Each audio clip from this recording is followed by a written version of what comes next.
मैं भी जवाब देना चाहता हूँ इसका। Hello hello. जी वीरेंद्र कुमार जी, आपकी आवाज आ रही है, बताएं। हाँ जी द्विवेदी जी, थैंक यू। हाँ, नित्यानंद मिश्रा जी ने बहुत ही अच्छा जवाब दिया, माननीय अधिवक्ता जी ने।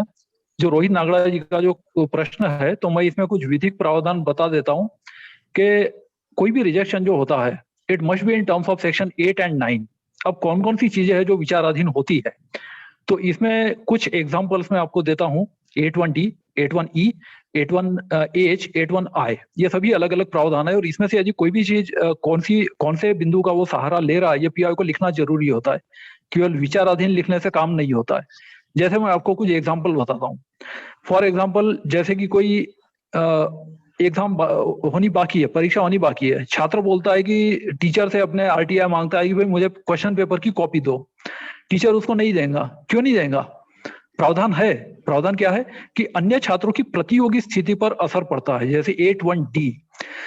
फिर मैं दूसरा एग्जांपल बताता हूं। जैसे कि टेंडर है, टेंडर खुला नहीं है, कोई बोलता है कि मुझे टेंडर के रेट्स बता दो, मेरा 1 रुपया कम टेंडर मेरा खुलेगा। उसको नहीं मिलेगा। हमको सबको कानून मालूम है, लेकिन प्रावधान कौन सा है? 81D, क्योंकि इससे अन्य ठेकेदारों की जो प्रतियोगी स्थिति है उस पर असर पड़ता है। या फिर जैसे कि मैं बताता हूँ 81E, वैश्वासिक नातेदारी, फिड्यूशियरी रिलेशनशिप। जैसे कि टीचर क्लास में अपने स्टूडेंट्स को असाइनमेंट देता है। स्टूडेंट बोलता है सर वो असाइनमेंट का मॉडल आंसर दे दो, after that I will submit your assignment, मैं आपको 2 रुपए पर पेज दे रहा हूँ। उसको नहीं दिया जाएगा। क्यों? कारण क्या है? सेक्शन है 81E कि वैश्वासिक नातेदारी। टीचर बोलेंगे अभी पहले हमारे स्टूडेंट बनो, हमारी कॉलेज में एडमिशन लो, मैं आपको क्वेश्चन दूंगा, आप आंसर दोगे, फिर मैं मॉडल आंसर क्लास में बताऊंगा सबके सामने। Otherwise the purpose of education shall be defeated. 81H, H में यह है कि उसमें भी देखो सीआरपीसी में बहुत सारे प्रावधान है। आरटीआई जब नहीं था तब भी आरटीआई था, अप्रत्यक्ष रूप से किसी ना किसी रूप में था।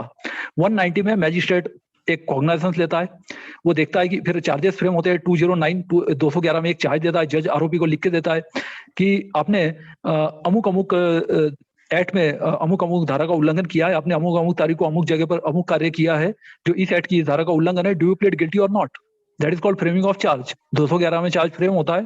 फिर बोलता है कि यदि वो दोषी है तो बिना ट्रायल के सजा हो जाती है, यदि वो बोलता है दोषी है तो बेटा है। उसके पहले क्या देखता है मैजिस्ट्रेट? उसके पहले मैजिस्ट्रेट देखता है कि एफआईआर की कॉपी मिली कि नहीं मिली, फाइनल रिपोर्ट की कॉपी मिली कि नहीं मिली। 154 की कॉपी, 173 की कॉपी, उसके अलावा 161 में जो पुलिस के बयान है, 161, 160, ये सब की कॉपी मिली कि नहीं मिली। तो ये प्रत्यक्ष रूप से पहले भी था। और एक प्रावधान है कि एक एग्जाम्पशन जो है that is applicable only in case of parliament and assembly, के 81I में आता है कि जो चीज विचाराधीन है, विचाराधीन है तो कैसे है, तो उसमें भी यह है कि 81I में जो चीज पार्लियामेंट या असेंबली के लेवल पर विचाराधीन है, तो केवल ऐसे में 81I का बचाव लिया है। लेकिन साथ में उसमें भी एक परंतु दिया गया है कि जब वो निर्णय ले लिया जाता है उसके बाद कॉन्फिडेंशियलिटी नहीं हो सकती है। तो confidentiality is not indefinite, it is only up to a certain extent. वो केवल कुछ समय तक के लिए होती है। जैसे हम जानते हैं कि एग्जाम का एक एग्जाम, पब्लिक एग्जाम जब हो जाती है उसके बाद तो हर एक स्टूडेंट जेब में लेकर घूमता है, फिर काय की कॉन्फिडेंशियलिटी? उसके बाद तो मॉडल आंसर भी बन जाते हैं, फिर मॉडल आंसर भी जो है किताबों में दुकानों में छप के बिकते हैं। So there is no confidentiality. तो जब कॉन्फिडेंशियलिटी का कोई प्रोविजन, कोई सहारा लेता है को, ऐसे में 81E, 81H या 81I जो भी उसको है वो सेक्शन भी लिखना चाहिए, साथ में उस धारा में का एक 1 लाइन डिस्क्रिप्शन भी लिखना, और उस धारा के अंदर वो कैसे आती है ये बताने का जो बर्डन है वो भी पीआईओ का होता है। वो यदि चीज नहीं बताई है तो फिर उसमें आप इसको सरसरी तौर पर यदि कोई बोलता है कि विचाराधीन है और इसलिए नहीं दिया जाएगा, तो फिर ये प्रशासन में पार्टी के हित में नहीं है, और ऐसे मामले में आप दायर कर सकते हैं। थैंक जी बिल्कुल। हमारे बीच में आदमदीप सर हैं। आदमदीप सर भी थोड़ा सा अपना अनुभव इसमें शेयर करेंगे, और स्वयं वो सूचना आयुक्त भी रह चुके हैं। तो इस तरह की दिक्कतें अक्सर आती हैं, इसका उससे बार-बार डिस्कशन हो चुका है, लेकिन फिर भी 2 शब्द वो बोलना चाहेंगे। सर अपने आप को अनम्यूट कर लें, स्वागत है आप। सर अपने आप को अनम्यूट कर लें, अनम्यूट करना पड़ेगा सर आपको।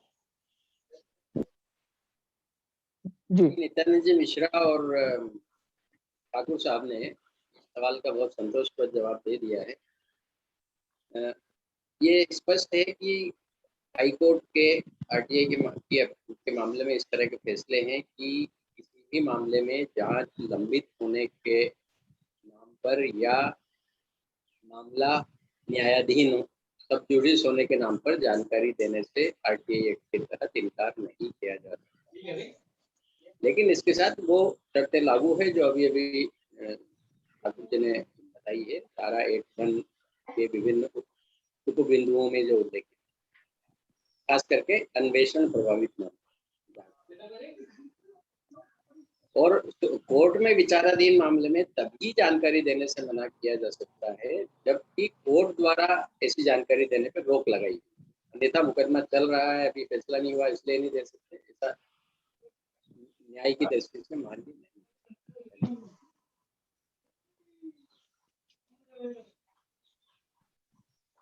जी धन्यवाद। आप लोग अगला प्रश्न हमारे कई बार प्रदीप सिंह सरकारी तौर पे गोरखपुर से जैसे मना कर दिया हाँ, जाता है। प्रदीप सिंह गोरखपुर से वो भी कुछ प्रश्न पूछना चाह रहे थे। जी सर नमस्कार। जी नमस्कार, पूछें। राइट टू इंफॉर्मेशन, मनरेगा में एक घपला हुआ है जिसमें मैं राइट टू इंफॉर्मेशन से सूचना लिया। एक मनरेगा मजदूर 3 दिन तक जेल में बंद था और उस 3 दिन का भी इन लोगों ने मास्टर रोल में नाम चढ़ा के और भुगतान करा लिया। वो दोनों मैं जेल अधीक्षक महोदय से राइट टू इंफॉर्मेशन और ब्लॉक से आरटीआई के माध्यम से सूचना ले लिया।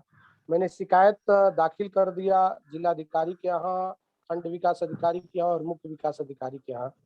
अब वो लोग सिर्फ 3 दिन की रिकवरी ही कर रहे हैं, उस पर कोई विधिक कार्रवाई नहीं कर रहे हैं, जबकि ये तो फ्रॉड है तो कुछ विधिक कार्रवाई तो होना चाहिए। तो इसके लिए क्या मैं करूं ताकि वो विधिक कार्रवाई करने के लिए लोग मजबूर हों, या कोई ऐसा मार्गदर्शन कराइए कि मैं इनके खिलाफ कंप्लेन दर्ज करा सकूं। आत्मदेव सर जवाब देंगे। देखिए, आपका कहना बिल्कुल ठीक है। अगर फर्जीवाड़ा करके और जनधन का दुरुपयोग किया गया है भुगतान के नाम पे, तो दोषी व्यक्ति के खिलाफ दंडात्मक कार्रवाई होनी चाहिए। आप बता रहे हैं कि ऐसी कोई कार्रवाई नहीं हुई है। वो सिर्फ 3 दिन की रिकवरी की नोटिस जारी कर दिए हैं, सिर्फ रिकवरी करा रहे हैं।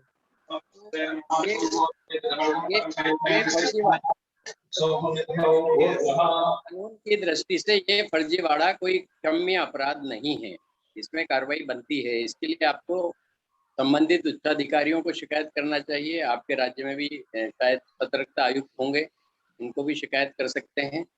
अच्छा, सतर्कता आयुक्त को कर सकते हैं? बिल्कुल कर सकते हैं। जनधन का जहाँ भी दुरुपयोग हो रहा है, अनियमितताएं हो रही है और कार्रवाई नहीं हो रही, उनकी आप शिकायत सतर्कता आयुक्त को कर सकते हैं।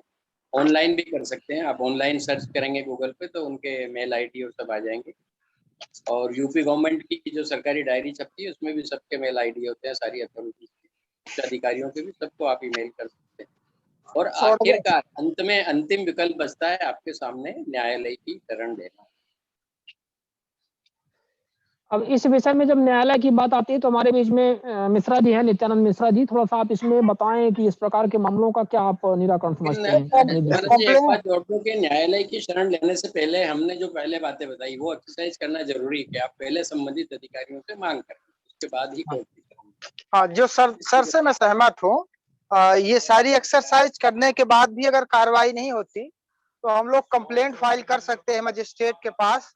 हालांकि उसमें भी एक राइडर है कि पब्लिक सर्वेंट हैं तो उनके खिलाफ मामला रजिस्टर्ड करने या कंप्लेंट लेने से पहले कोर्ट को राज्य शासन से अनुमति लेनी पड़ेगी। माने राज्य शासन से प्रोसिक्यूशन की अनुमति जब मिलेगी तभी मामला रजिस्टर्ड होगा। लेकिन एक प्रक्रिया है, अगर अनुमति नहीं देती राज्य शासन तो भी उसको भी चैलेंज किया जा सकता है। पर एक बड़ा लेंदी प्रोसेस है, और बड़ी दुखद स्थिति है इस देश में कि आपने भ्रष्टाचार किया, हमने शिकायत की तो आपने पैसा लौटा दिया।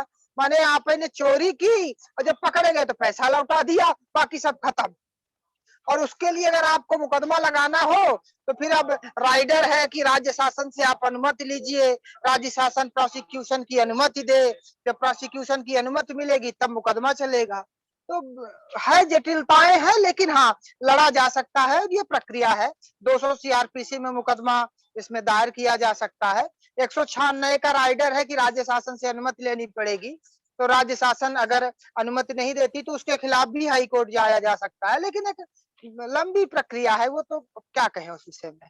लेकिन नित्यानंद जी, इस बारे में एक इस राइडर का जो उल्लेख किया आपने कि शासन की अनुमति जरूरी है लोकहितों के विरुद्ध कोई भी केस करने की, इस पे एक हाई कोर्ट का फैसला आया बीच में, शायद आपको ध्यान होगा कि भ्रष्टाचार और अनियमितता के मामले में ये अनुमति आवश्यक नहीं, ऐसा कुछ हमें अरे ध्यान सर, ये सारी चीजें थी, वो विनीत नारायण का केस था 2000 का सुप्रीम कोर्ट का, उसको बाद में सुप्रीम कोर्ट ने और इलोबोरेट किया 2010 में। अब जो केंद्र सरकार ने नया एक्ट लाया है, प्रिवेंशन ऑफ करप्शन एक्ट में अमेंडमेंट किए हैं 2017-18 के बाद, उसके बाद सर फिर स्थितियां खराब हो गई हैं। फिर उसमें कंपलसरी उन्होंने कर दिया है कि नहीं, आपको परमिशन चाहिए, मैंने कई और राइडर्स उसको ला दिया है उन्होंने सर। पर पता नहीं ये राइडर यूपी में लागू है कि नहीं, एमपी में तो है। सर, इंटरप्शन के लिए माफी चाहूंगा। प्रणाम सर, ताराचंद जहांगीर निवेदन कर रहा हूँ सीकर राजस्थान से।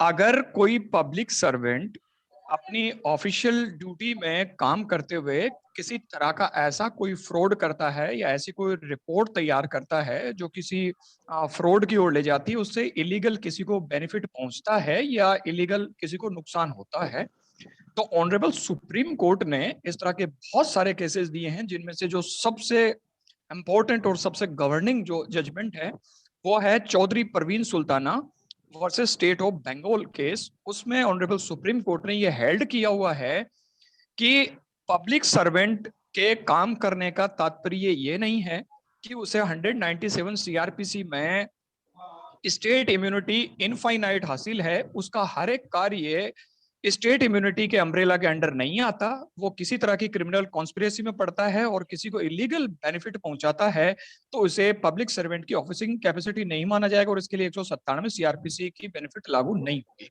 सेम केस को इंस्पेक्टर ऑफ पुलिस वर्सेस बैटन पटला केस में ऑनरेबल सुप्रीम कोर्ट ने हेल्ड किया है। इसी केसेस को राजीव रंजन बनाम स्टेट ऑफ यूपी में ऑनरेबल सुप्रीम कोर्ट ने हेल्ड किया और इस तरह की बहुत सारी दलाइल का अंबार है। अभी हाल ही में इस तरह की दिक्कत मेरे द्वारा दायर किए गए केस में आई थी कि साहब इनके पास स्टेट इम्यूनिटी हासिल है और आप इनके खिलाफ प्रोसिक्यूशन चला रहे हैं, तो आपके पास परमिशन कहाँ है।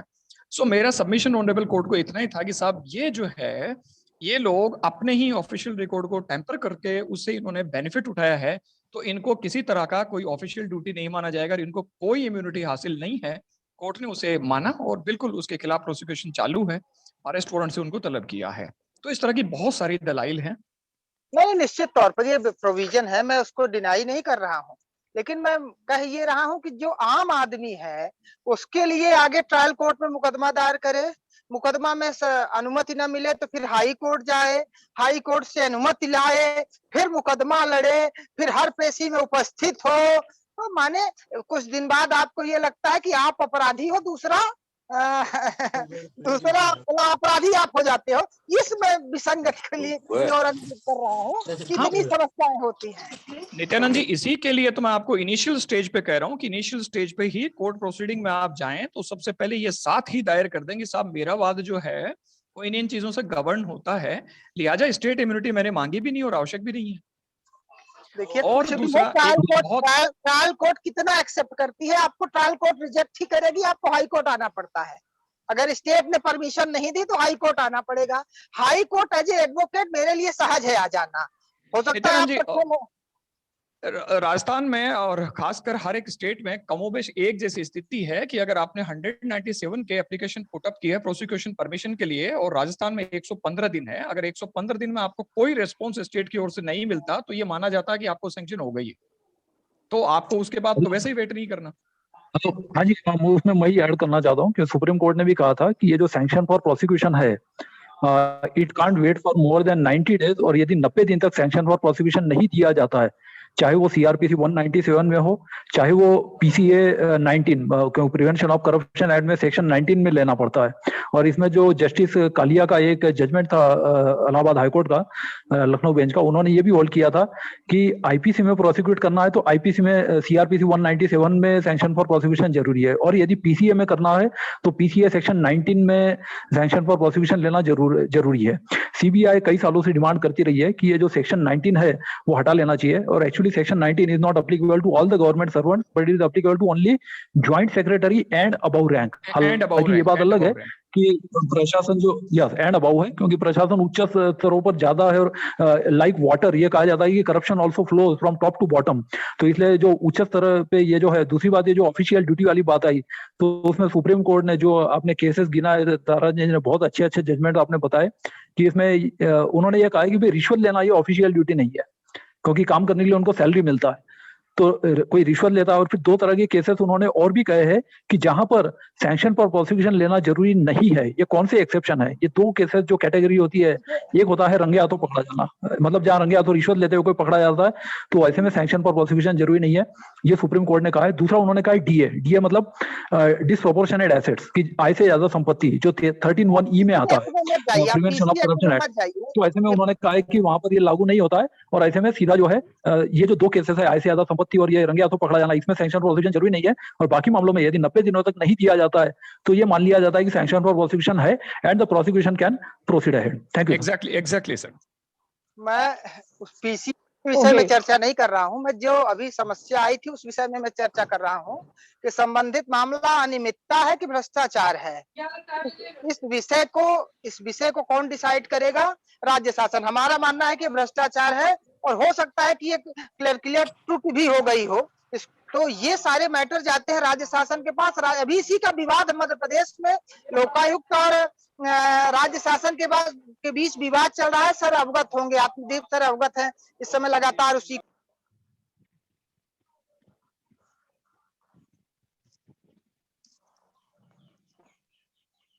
हाँ आप म्यूट हो गए। पीसी एक्ट के मामले दूसरे हैं। पीसी एक्ट के मामले जहां आप ट्रैप हो गए, जहां आपको डिस एप्रोप्रिएट प्रॉपर्टी है, वो मामले अलग है, उसमें लोकायुक्त एजेंसी है, वो दूसरे ढंग से काम करती है। लेकिन अगर आपने प्राइवेट कंप्लेंट फाइल किया है 200 में, तो आपको प्रोसिक्यूशन के लिए, सैंक्शन के लिए जाना पड़ेगा। सैंक्शन अगर नहीं है तो कोर्ट इंटरटेन नहीं करती है। मेरा व्यक्तिगत अनुभव है, हो सकता है दूसरे प्रदेशों में।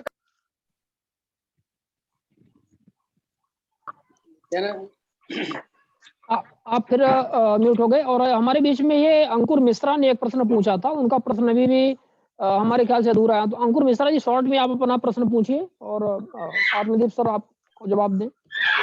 जी सर। सर 23 मिनट हो गए और 2 सवाल आ रहे हैं जी। 45 नमस्कार सर। हाँ सर मेरा ये सवाल है कि जैसे कोई दस्तावेज हम मांगते हैं, तो जो अधिकारी है जिस विभाग का, वो बोलता साहब संबंधित दस्तावेज मेरे चोरी हो गए, और उससे बचने के लिए वो एक एफआईआर की कॉपी लगा देते हैं। राहुल सर ने पहले वेबिनार में एक बार बताया था कि पुनर्निर्मित भी होते हैं दस्तावेज, तो हम उसके लिए कैसे बोल सकते हैं? क्योंकि अभी मैंने उनको बोला कि साहब पुनर्निर्मित कर दीजिए, आपको संबंधित विद्यालय से लेकर ही तो देना है। तो वो ये बोलते हैं, अरे यार विद्यालय वाले बोलते हैं कि हम पे कोई लागू नहीं होता ये एक्ट, और जो भी है आप देख लो, और आप फोटोकॉपी भी नहीं कराओगे, जबकि ये बात गलत है। हालांकि एक सुनवाई के अंदर ये मैंने दस्तावेज के आधार पर अपीली अधिकारी ने ये भी बोला था कि इनके दस्तावेज और बहस उपरांत ये सिद्ध होता है कि संबंधित विद्यालय सूचना के अधिकार अधिनियम के अंतर्गत आता है, क्योंकि इसको जो मिली भूमि है वो अनुदान वाली है। तो इस कंडीशन में सर कैसे पुनर्निर्मित के लिए आवेदन करें? पुनर्निर्माण के बारे में बताता हूँ। इसमें उत्तराखंड में भी इस तरह के कुछ निर्णय आए हैं, और जहां पर कुछ अपीलीय अधिकारी, ये कुछ पीआईओ ने इस तरह का दावा किया कि जो डॉक्यूमेंट थे वो डिस्ट्रॉय हो गए। तो उसमें जो उस वक्त तत्कालीन सीआईसी थे शत्रुघ्न सिंह साहब, उन्होंने ये निर्णय लिया था कि यदि इस तरह से पीआईओ यदि प्लीड करने लग जाए तो बाद में तो अप्लीकेंट को फिर कोई सूचना ही नहीं मिलेगी। हर एक चीज में वो ये बताने लग जाए कि ये जो है कि डॉक्यूमेंट डिस्ट्रॉय हो गए। तो ये पुनर्निर्माण के लिए ये समझना जरूरी है कि पुनर्निर्माण होता कैसे और ये करते कैसे है। जी। अब मान लो एक ऑफिस से सपोज कोई फाइल गायब हो गई या जला दी गई, डिस्ट्रॉय कर दी गई, जो भी है, सेक्शन 20(2) में भी ऑफेंस है, उसके अलावा जो आईपीसी 204 भी लगता है। लेकिन इसमें पुनर्निर्माण कैसे होता है मैं बताता हूँ। Every document has got at least 2 copies. There is a sender and there is a receiver.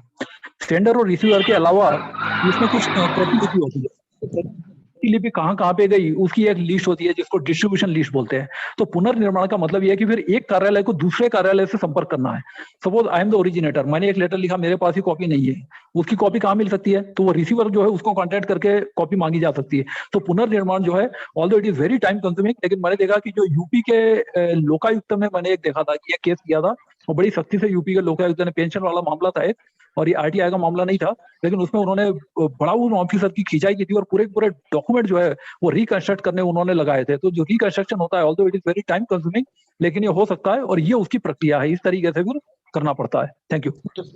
Shivanand जी, एक बात मैं कहना भूल गया था उस समय। जी मैं बिल्कुल सिर्फ सूचनार्थ बता रहा हूँ आप लोगों को कि हमारे मध्य प्रदेश में यह व्यवस्था है कि अगर आपने 200 तक के तहत कंप्लेंट फाइल किया, इस समय व्यक्तिगत व्यवस्थाएं हैं, तो 203 में मजिस्ट्रेट खारिज करता है कि भाई आपके पास सैंक्शन नहीं, फिर आप सैंक्शन के लिए राज्य शासन के पास जाते हो। अगर राज्य शासन ने सैंक्शन दे दिया तो यहाँ प्रोसिक्यूशन शुरू होता है, और अगर सैंक्शन उन्होंने नहीं दिया तो फिर आपको हाई कोर्ट जाना पड़ता है। तो मैं ये चीज बताना चाह रहा था कि इतनी लेंदी प्रोसीडिंग शुरू कर दी है कि आम आदमी को अगर किसी भ्रष्टाचारी के खिलाफ मुकदमा दायर करना है तो अब आप समझ लीजिए कि मतलब कितना उसको पैसा वेस्ट करना पड़ेगा, कितना साधन वेस्ट करना पड़ेगा।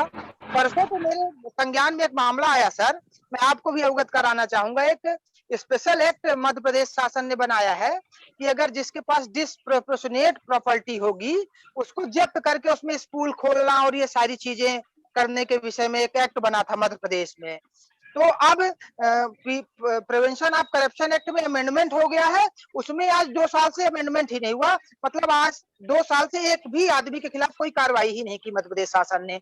एक्ट बना दिया, वाहवाही लूट ली, और इसके बाद 1 या 2 आदमी खिलाफ कार्रवाई करने के बाद अब आप 2-3 साल से 2018 में प्रिवेंशन ऑफ करप्शन एक्ट में अमेंडमेंट हो गए, तो उस अमेंडमेंट के तारतम्य इनको भी अमेंडमेंट करना है।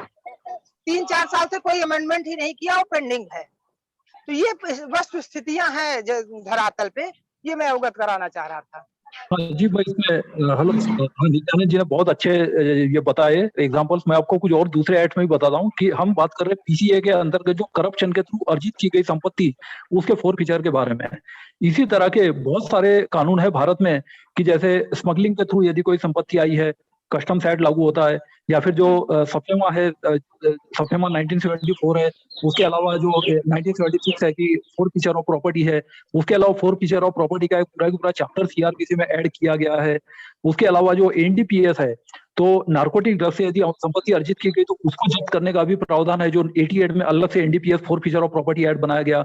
उसके अलावा जो एक टेररिज्म के थ्रू यदि संपत्ति की गई है तो उसके लिए भी टाड़ा, पोटा, इस तरह के बहुत सारे प्रोविजन है, जिसमें से बहुत सारे provision unlawful activities prevention act UAPA 1967 में डाल दिए गए। तो हर एक तरीके से, चाहे आप किसी भी तरीके से संपत्ति अर्जित करो, मतलब स्मगलिंग या फिर जो फेरा वायोलेशन या फिर ड्रग्स या टेररिज्म, तो ये संपत्ति तो जब्त की जा सकती है। लेकिन जैसा कि अभी नित्यानंद जी ने कहा, प्रिवेंशन के थ्रू जो संपत्ति अर्जित की गई, इसका भारत में कोई कानून नहीं था, और 89 में ये पास हो गया था लोकसभा में भी और राज्यसभा में भी वीपी सिंह गवर्नमेंट के टाइम पे, लेकिन वीपी सिंह गवर्नमेंट गिर गई और उसके बाद ये कानून 2018 तक कोई भी कानून भारत में नहीं था कि ये संपत्ति को जब्त किस तरह से किया जाए। अब ये जो अमेंडमेंट हुआ है 2018 में, पहली बार ऐसा प्रावधान हुआ है कि करप्शन के थ्रू जो संपत्ति अर्जित की गई उस संपत्ति का फोरफीचर किया जाए, क्योंकि पार्लियामेंट ने ये संविधान में ये दिया गया है कि किसी भी व्यक्ति की जो संपत्ति है,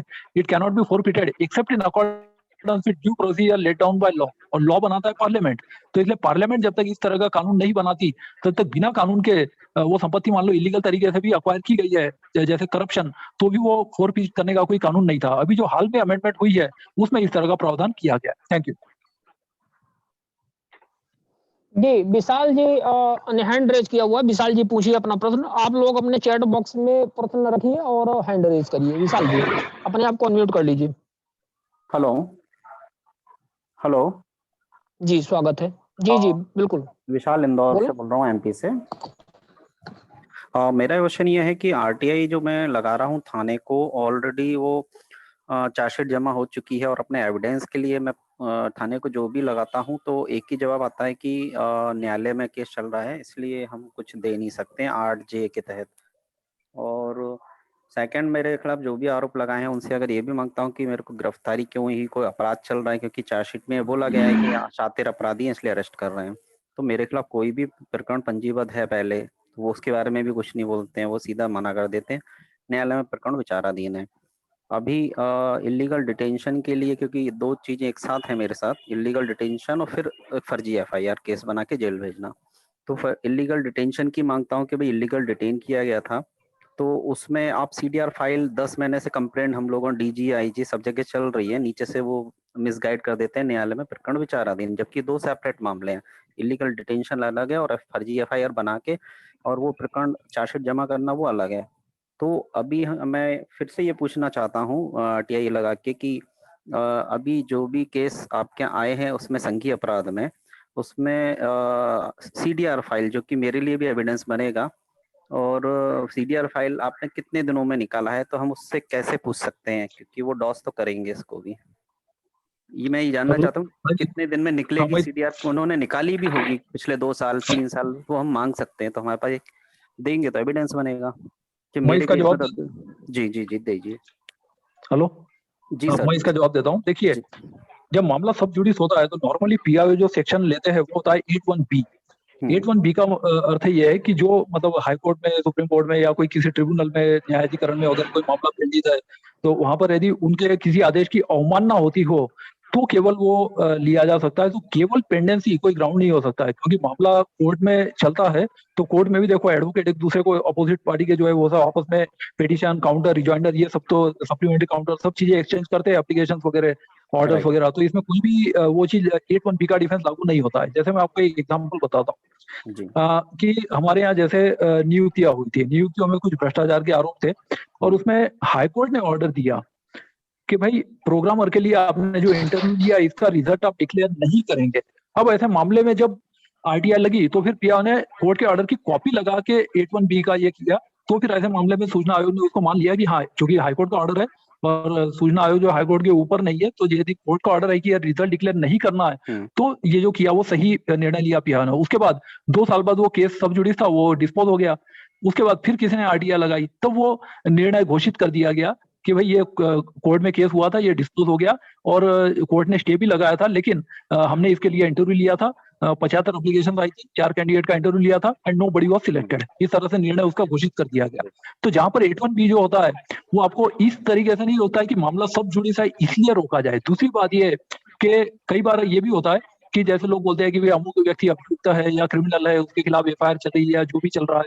तो ऐसे में मैं आपको एक अनिल शर्मा जी जो सूचना आयुक्त थे, सुप्रीम कोर्ट के लॉयर भी थे, तो उत्तराखंड में उनके सामने एक केस आया था। मैं उस केस की बहस सुन रहा था एज ए PIO। उसमें PIO का ये तर्क था कि भाई ये इस व्यक्ति के खिलाफ तो FIR हुई है और इसलिए हम ये जो सूचना नहीं देंगे, मतलब you are trying to branding that applicant as a criminal, कि भाई ये क्रिमिनल है, अपराधी है, हम इसको सूचना नहीं देंगे। तो उसमें मैंने देखा अनिल शर्मा साहब बहुत गुस्सा हो गए। उन्होंने बोला कि भाई देखो, वो चाहे फांसी की सजा क्यों ना घोषित हो गई हो सकता है उसको कल सुबह 6 बजे फांसी पे लटका दो, लेकिन RTI जो है वो हक अपना वो जेल में रह के तो अपना वो अधिकार मांग सकता है। बल्कि ऐसे मामले में तो लाइफ और लिबर्टी वाला सेक्शन पे लागू हो जाएगा जो 7(1) का तुरंत हुआ है। तो उन्होंने कहा कि केवल FIR हुई है या प्रोसिक्यूशन चल रहा है तो ऐसे में ये नहीं हो सकता। और जो हाईकोर्ट के भी निर्णय है कि जहां पर 81H का ये लिया जाता है कि वेयर एप्रीहेंशन है, प्रोसिक्यूशन है, ये यदि अफेक्ट होता है तो ऐसे मामले में जो प्रोसिक्यूशन एजेंसी का ये उसको ये मतलब साबित करने का बर्डन रहेगा कि 81H में जो एप्रीहेंशन है या अरेस्ट है या जो प्रोसिक्यूशन है वो किस तरह से बाधित होगा। वो यदि वो साबित नहीं कर पाए तो फिर ऐसे मामले में उनको 81H का भी डिफेंस नहीं मिल सकता है। Thank you. वो फर्स्ट अपील, सेकंड अपील में जाके। हाँ, यहाँ पर आत्मदीप सर हैं। सर, आपके पास ऐसे मामले आते थे जब आप सूचना आयुक्त के तौर पे काम किए, तो आपका किस तरह से इसमें जजमेंट होता था? क्या आप किस आधार पे आप निर्णय कैसे देते थे? मतलब जी एक दो मुख्य बिंदु बताइए आपका जवाब लंबा होने से वो प्रश्न थोड़ा थाने में जो भी केस 2 अलग सेपरेट हैं, पहले इलीगल डिटेन किया गया और फिर एक फर्जी केस बना के नेक्स्ट डे गिरफ्तारी दिखा दी गई। तो मेरा जो भी पहले RTI लगती थी तो वो केस बोलते हैं पेंडिंग है, वाइफ ने FIR करी है इसलिए आपको अरेस्ट किया गया है और अब इसमें कोई जवाब हम नहीं दे सकते 8J के तहत। और दूसरा मैं उनसे फिर दूसरे तरीके से इलीगल डिटेंशन की जो लड़ाई चल रही है कि आप उसका तो जवाब दीजिए, उसका तो कोई केस ही नहीं है मेरे ऊपर। तो इलीगल डिटेंशन के बारे में जो भी इंक्वायरियां चल रही हैं उसमें आपने सीडीआर निकाली है या आपने सीसीटीवी फुटेज निकाले हैं थाने से, तो उसका भी जवाब वो ये दे देते थे मिक्स करके सीएसपी की न्यायालय में प्रकरण विचाराधीन है, जबकि हम उसकी बात ही नहीं कर रहे हैं। प्रकरण वो हमारा गिरफ्तारी के बाद का है, तो आप गिरफ्तार भी बाद में दिखा रहे हैं 3 दिन बाद, जबकि 3 दिन पहले से अरेस्ट कर रखा है। तो वो इलीगल डिटेंशन की कंप्लेंट के रिगार्डिंग में जो भी मांगता था उसको वो क्लब कर देते थे एफआईआर से कि एफआईआर हुई है और नेक्स्ट डे गिरफ्तार किया, जबकि गिरफ्तारी 3 दिन पहले से कर रखी थी। आप अपील में गए हैं? जी, फर्स्ट अपील अभी डाल दी है। उसमें मैंने एक बालकृष्ण पोडवाल विरुद्ध PIO department of post Delhi उच्च न्यायालय का 2017 का जजमेंट भी लगाया है कि आपको अपने बचाव के लिए सूचना मांगना आरोपी का मानव अधिकार है।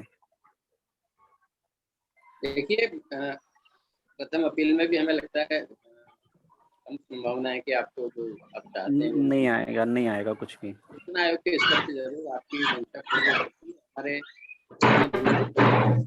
आए थे, एक्सटेंशन के भी थे और चार्जशीट के भी से जुड़े हुए भी थे और ये सीडीआर से संबंधित भी जी। तो वो सब पे हमने आदेश दिया कि ये अभियुक्त को, भले वो अभियुक्त है, अभी दोषित तो हुआ नहीं, राइट, तो सारे कागज पाने का अधिकार है जो उसके खिलाफ पुलिस ने कार्रवाई की है और न्यायालय में भी जो केस करने के बाद आपको भी सारे कागज मिल जाते हैं, जैसे चार्जशीट की। लेकिन सूचना आयोग के स्तर पे भी आपको ये सारी जानकारियां दिलाई जा सकती है। आपका हक भी है क्योंकि आप प्रभावित व्यथित तक, राइट। ये इसमें ये भी प्रावधान है, अगर किसी गवर्नमेंट सर्वेंट के आरटीए किसी गवर्नमेंट सर्वेंट के अगेंस्ट कोई भी एक्शन लिया जाता है, कार्रवाई की जाती है, तो उसको उस कार्रवाई से जुड़े सारे दस्तावेज, आरोप पत्र, सब कुछ पाने का, उसी तरह आप नागरिक को भी। एक्चुअली वो हाँ जी, ये आत्माजी साहब ने बहुत अच्छा जवाब। हेलो, इसमें मैं भी ऐड करना चाहता हूँ कि इसमें आरटीआई एक्ट जो है प्रावधान है। सवाल ले लें, 2-3 सवालों में डिटेल में जाने के बजाय तो साथियों को फायदा होगा। हाँ, यस, वही हम भी समझ रहे थे वीरेंद्र जी कि उसमें ये कहा है सुप्रीम कोर्ट ने कि this act RTI act is in addition to and not in derogation of any other act. मतलब आरटीआई के जो प्रावधान है, आरटीआई एक्ट के अलावा भी बहुत सारी चीजें हैं जहाँ पे सूचना का अधिकार दिया गया है। तो आरटीआई एक्ट बन जाने से वो प्रावधान खत्म नहीं होते हैं, बल्कि उसके अलावा ये एक अतिरिक्त एक्ट बनाया गया है। और इसके अलावा जो ओवरराइडिंग वेट है सेक्शन 22 में, वो तो है ही। मतलब this act is in addition to and not in derogation of any other law. ये किसी भी अन्य कानून में कोई सूचना का अधिकार दिया गया है तो उसको सप्लीमेंट करता है, उसको बलवान बनाता है, उसको कमजोर नहीं करता। ये उसका अर्थ है। Thank you. और मेरा एक ही प्रश्न था अभी सीडीआर से संबंधित है कि मैं पिछली सीडीआर उनसे रिकॉर्ड मांगना चाह रहा हूँ 1-2 साल का, कि ऐसे संघीय अपराध में जिसमें आपने सीडीआर निकाली है तो उसमें मैक्सिमम अधिकतम समय कितना लगा है, तो इसको मैं कैसे ड्राफ्ट कर सकता हूँ, 1-2 लाइन में बता दीजिए प्लीज। क्योंकि हम ताराचंद जी इनको ड्राफ्टिंग का आप जवाब शॉर्ट में दे दें। देखिए, थोड़ा सा एक छोटी सी चीज मैं आपसे पहले पूछ लूं कि आपको डिटेन किया गया, 151 की कार्रवाई की गई होगी आपके खिलाफ ना, तो मेरे कंसर्न है नहीं, आपको अरेस्ट किया, ऐसे उठा लिया था। ओके, और उसके बाद में चार्जशीट आपकी कोर्ट में चली गई क्या? चली गई है। तो जब कोर्ट में चार्जशीट चली गई तो आप आरटीआई में क्यों एंटरटेन करना चाहते हैं? कोर्ट की किसी भी फाइल का कोई भी डॉक्यूमेंट आप कॉपिंग एक्ट में ले सकते हैं, आराम से मिल जाएगा आपको। चार्ज फ्रेम नहीं हुए हैं सर अभी। 7 दिन नहीं तो फाइल तो गई है ना, आप कह रहे हैं चार्जशीट चली गई है। चार्जशीट चली गई, लेकिन 2 सेपरेट मामले हैं। जो अपराध बनाया गया, फर्जी पेपर पे बनाया गया, जो अपराध हुआ ही नहीं है, पैसे लेके नहीं, वो एक अलग बात है। मैं सिंपल बात कर रहा हूँ, आपकी फाइल जब कोर्ट में चली गई है तो उस फाइल में जितने डॉक्यूमेंट है वो तो आपको कोर्ट दे देगी। अब आपकी ड्राफ्टिंग का एक सिंपल सी बात है, तो अगर आरटीआई आप फाइल करें तो आप सिंपल लिखें कि निम्न थाने से मुझे आवेदक से संबंधित एफआईआर नंबर इतने इतने के बाबत निम्न जानकारियां प्रोवाइड करें। नंबर 1, मूल दरख्वास्त जो मेरे खिलाफ दायर की गई से लेकर आज दिनांक तक पत्रावली में जितने भी दस्तावेजात शामिल पत्रावली किए गए उनकी सर्टिफाइड कॉपी उपलब्ध कराएं। नीचे नोट डाल के लिख दें, चूंकि उक्त सारी सूचनाएं मेरे भारतीय संविधान प्रदत्त मूल अधिकार तहत अनुच्छेद 21 गरिमामय जीवन से सीधे तौर पर संबंधित हैं और मेरी स्वतंत्रता से भी संबंधित हैं। लिहाजा धारा 7(1) आरटीआई एक्ट के तहत आपको 48 घंटे में उपलब्ध करवाना कानूनन आप पर बाध्यकारी है। बाध्यकारी है, राइट। इतनी सरल सी चीज है। हाँ, और सर, अगर आपको पॉइंट वाइज आप देना चाहें तो पॉइंट नंबर 1 के साथ एफआईआर की कॉपी दें, पॉइंट नंबर 2 मुस्तगिस या मुस्तगिसा जो है उसकी कंप्लेंट की कॉपी दें, पुलिस बयानों की कॉपी दें, गवाहों के बयानात की कॉपी दें, नक्शा मौका की कॉपी दें।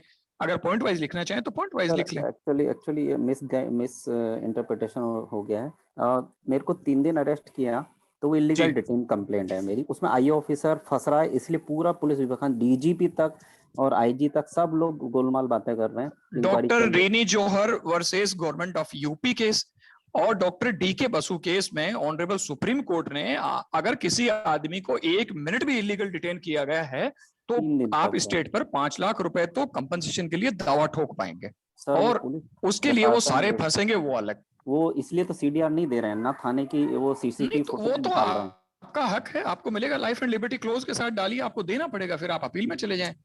अभी मैं फिर वही मैं ये ट्राई कर रहा हूँ कि अभी मैं सिर्फ 156(3) में उसके वाले इलीगल डिटेंशन की कंप्लेंट करूँ और हाई कोर्ट में जाके इसके लिए गाइडलाइन इशू कराऊँ कि भाई ये इंक्वायरी 10 महीने से चल रही, सीडीआर मतलब वो खत्म हो जाए वहां से रिकॉर्ड, तो हम लोग साक्ष्यों के अभाव में उसको आईओ ऑफिसर को बचा लें कि भाई 3 दिन आपने क्यों अरेस्ट करके रखा है इसको।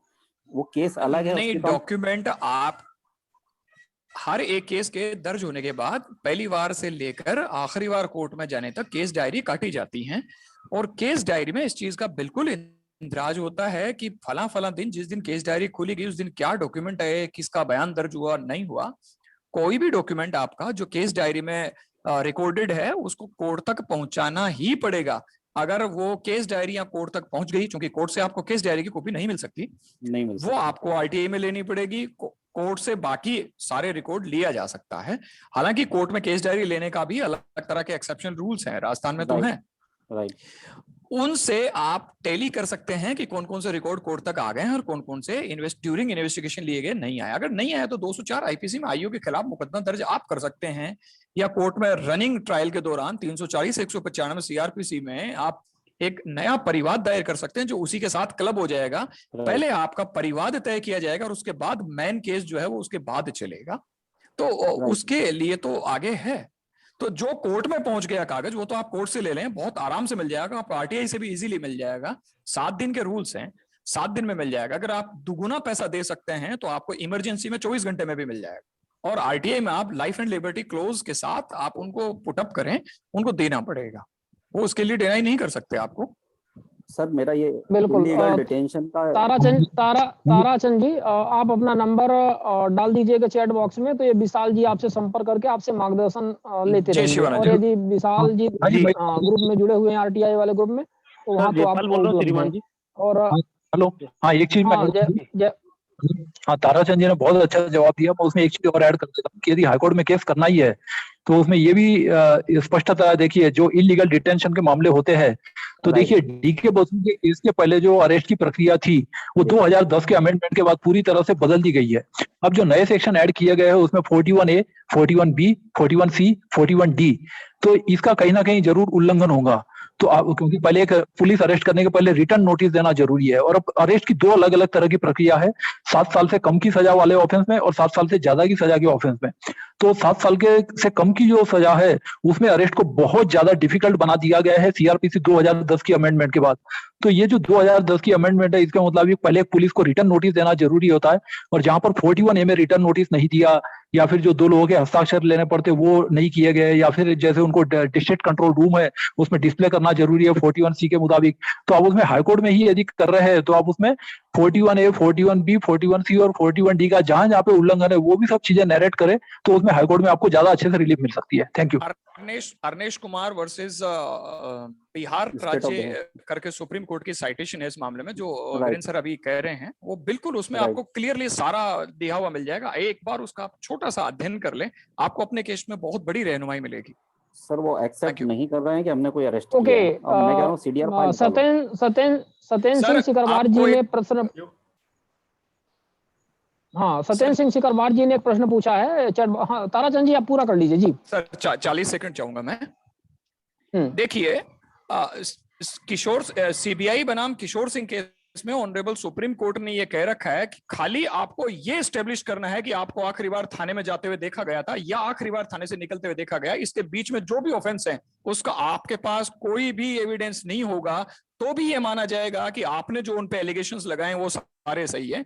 आप ये प्रूव कर दें कि 3 दिन पहले उस दिन थाने में आपको ले जाते हुए कोई विटनेस आपका आके खड़ा करता कि हाँ साहब इतनी बजे पुलिस इनको ले जा रही थी, आखिरी बार इतनी तारीख को देखा गया था, और उसके बाद आपका रिकॉर्ड बोलेगा कि आपको अरेस्ट किया गया है, उससे ये सब सारी चीजें प्रूव हो जाएगी। बाकी आपको लंबे चौड़े सबूत ढूंढने की जरूरत नहीं है। उस दौरान आपके साथ मारपीट भी हुई हो, आपको गाली गलौज भी की गई, तो ये सब मान लिया जाएगा कि सब कुछ ऐसा हुआ है, क्योंकि ऑनरेबल सुप्रीम कोर्ट ने CBI versus Kishore Singh case में यह निर्धारित किया हुआ है कि ये असंभव है कि थाने में जो रोजाना क्रिमिनल केसेस को डील करते हैं वो किसी तरह का कोई सुराग छोड़ेंगे, इसलिए थाने में सबूत इकट्ठा करने की आपको जरूरत नहीं है, वो मिलेंगे ही नहीं। तो इस केस में किसी आदमी को सिर्फ इस बेस पे नहीं बचाया जा सकता, थाने वालों को या पुलिस वालों को, कि कोई थाने के अंदर से एविडेंस नहीं मिला, क्योंकि ये तो मिलेगा ही नहीं। आप खाली वो गवाह ढूंढें या वो साक्ष्य इकट्ठा करें जो आपको 3 दिन पहले थाने में ले जाने को लेकर प्रूव कर सकते हैं। That's enough. Right sir. Supreme court का ये भी ठीक है। ताराचंद जी पुलिस विभाग से भी संबंधित रहे हैं। ताराचंद जी, तो आप लोग जब भी कोई पुलिस से संबंधित विशेष मामले यदि आपके पास यदि ऐसे आते हैं जिसमें आप लोगों को कोई कॉम्प्लिकेशंस हो रहा है, तो आप निश्चित तौर पे उनसे मार्गदर्शन ले सकते हैं। हमारे ग्रुप में भी जुड़े हैं। जी आत्मदीप सर कुछ जोड़ना चाह रहे थे। एक पंक्ति कहना चाह रहा था कि सुप्रीम कोर्ट का यह भी वर्डिक्ट है कि पुलिस के लिए गिरफ्तारी अंतिम विकल्प होना चाहिए। राइट। जी सर बिल्कुल सही बात है, लेकिन वो अपना प्राथमिक ही विकल्प रखते हैं। हाँ बल्कि इसमें हाँ एक चीज मैं और ऐड करना चाहता हूँ, जो 2010 के अमेंडमेंट के बारे में, पुलिस का वर्किंग सभी स्टेट्स का हम अच्छी तरह जानते हैं। हम जानते हैं कि एफआईआर करने का भी पैसा, एफआईआर ना करने का भी पैसा, अरेस्ट करने का भी पैसा, अरेस्ट ना करने का भी पैसा, अरेस्ट करके छोड़ने का भी पैसा, कॉम्प्रोमाइज कराने का भी पैसा। तो ये जो चीजें होती थी, तो अब ये जो नए प्रावधान जो बने हैं ना 2010 के बाद जो सीआरपीसी में अमेंडमेंट किए गए, उसमें अरेस्ट को इतना ज्यादा डिफिकल्ट कर दिया गया है कि अरेस्ट किया जा रहा है तो भी उसको कारण लिखने पड़ेंगे डायरी में, अरेस्ट नहीं करता है तो भी उसको कारण लिखने पड़ेंगे। तो हर एक चीज में पूरा बर्डन जो है वो पुलिस ऑफिसर पर डाल दिया गया है। इस तरह का ये संशोधन डीके बसु केस के बाद जो 2010 के अमेंडमेंट हुए उस तरीके से हुए हैं। तो इसलिए पुलिस वाले को अपने आप को बचाना बहुत मुश्किल हो जाता है। Thank you. जी वीरेंद्र कुमार जी, ये डिस्कशन लंबा खींच जाएगा नहीं, लेकिन सही माने में देखा जाए तो ये सब अमेंडमेंट उन पढ़े लिखे लोगों के लिए तो अच्छा है, लेकिन अभी भी जो लोग उतने पढ़े लिखे नहीं है और सक्षम नहीं है, तो उनको पुलिस जैसे भी जहां से भी उनको इच्छा पड़ती है वो कान पकड़ के उठा सकती है और कहीं कोई फर्क नहीं पड़ता है, क्योंकि ना वो कंप्लेन करने जा सकते हैं ना उनकी कंप्लेन को कोई सुनने वाला है। और हाँ, जहां तक सवाल पढ़े लिखे लोगों का है और जो अपने अधिकारों के लिए जागरूक है, वो उसका जरूर अमेंडमेंट का अच्छा उपयोग कर सकते हैं और इससे बच सकते हैं और उनके ऊपर कार्रवाई भी करवा सकते हैं। सुरेंद्र जैन जी बताइए। सर आत्मदीप जी से मेरा एक सवाल था कि आजकल एक आरटीआई में नया फैशन चालू हो गया है, हर विभाग में आरटीआई लगाई जाती है, तो बोलते हैं आप कार्यालय में संपर्क करके पत्रावलियों का निरीक्षण कर ले और जो सूचना चाहिए आप प्राप्त कर लें। तो इस विषय में काफी लोग परेशान होते हैं। आजकल ये नया ट्रेंड चालू हो गया लोगों को सूचना नहीं देने के लिए, और फिर वहां आयोग में जाते हैं तो क्या आपको बुलाया था, आप क्यों नहीं गए? तो ये दोनों चीजें संभव है या नहीं? हाँ जो मैं इसका जवाब दे दूं सर। हेलो, हाँ सुरेंद्र जैन जी का जो क्वेश्चन है, तो मैं इसमें जो धारा 7(9) के बारे में बता देता हूँ कि 7(9) के प्रावधान क्या है। 7(9) में लिखा गया है कि जिस फॉर्म में सूचना मांगी, फॉर्म का अर्थ जो हिंदी ट्रांसलेशन में किया गया है वो प्ररूप है, वो प्रारूप नहीं है। सर ये मेरे को मालूम है, और प्रारूप में फर्क क्या है? सर ये मालूम है दोनों। हाँ यस तो मैं आपको वही चीज में इलाबोरेट कर देता हूँ कि देखिए वहां पे क्या होता है कि जो जस्टिस, यदि 7(9) में पहली बात तो है कि 7(9) में मना नहीं किया जा सकता है, और खैर पीओ भी बोल सकता है अभी हमने मना नहीं किया, हमने तो कार्यालय में बुलाया। लेकिन कार्यालय में क्यों बुलाया? तो यदि जैसे कि अब ये प्रारूप चेंज कब होता है कि आपने मांगा है कॉपी, वो करा रहा है निरीक्षण, तो ऐसे में उसको ये जरूरी होता है साबित करना कि where how there is disproportionate diversion of assets. दूसरी बात ये होता है कि कई बार अब आरटीआई पूरे इंडिया में कहीं से भी कहीं भी लगाया जा सकती, अब वो लगा रहा है केरल आया कर्नाटक में, आप उसको बुला रहे मेरी ऑफिस में आके देख जा, तो ऐसी चीजों में वो जस्टिफाई नहीं होता। दूसरी बात क्या होता है, कभी कभी मैंने तो ऐसे भी एग्जांपल दिए कि हमारे ऑफिस का ही केस है, उसमें बोल दिया उसने कि भाई ये जो है मेरा एक पूर्ववर्ती पीआईओ था, तो उसने बोला कि ये जो है ये अत्यधिक सूचना है, आपको नहीं दिया, तो बाद में मैं पीआईओ बन गया, मैंने देखा है तो 36 पेज की सूचना है, मैंने उसको तुरंत दे दी। क्योंकि आप यदि बोलेंगे कि भाई 36 पेज की सूचना है, सूचना आयोग आपको ये पूछेगा कि भाई 36 पेज की फोटोकॉपी करने में आपको कितने घंटे लगते हैं, तो पीआईओ ऐसी हालत में जस्टिफाई नहीं कर पाएगा। तो जहां जहां पर 7(9) इन्वोक किया जाता है, कि 7(9) का इन्वोकेशन कब होता है, कि जैसे उसने मांगा है से सॉफ्ट कॉपी, हार्ड कॉपी, आप उसको दे रहे हैं सॉफ्ट कॉपी या फिर जो भी है सॉफ्ट कॉपी का हार्ड कॉपी, तो जहां जहां पर इस तरह का है या कि उसने मांगी फोटो कॉपी, आप करा रहे हैं निरीक्षण, तो जहां जहां पर इस तरह से प्रारूप आप चेंज करते हैं, तो वहां पर 7(9) इन्वोक क्यों किया गया है, and how there is disproportionate diversion of resources, या जैसे सूचना स्पष्ट नहीं है, कि जैसे उसने ये नहीं बताया कि भाई कौन से साल की है या कौन से उससे संबंधित है, या जहां पर वो चिन्हित ही नहीं कर पा रहा पीआईओ, तो केवल ऐसे मामले में 7(9) का इन्वोकेशन किया जा सकता है। और ऐसे में भी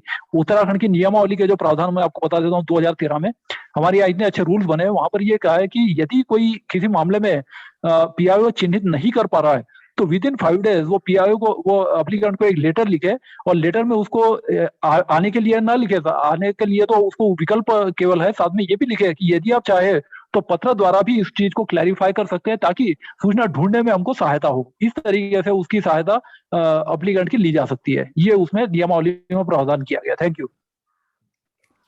हाँ सर, ये दोनों चीजें पैरेलल कैसे हो सकती है सर?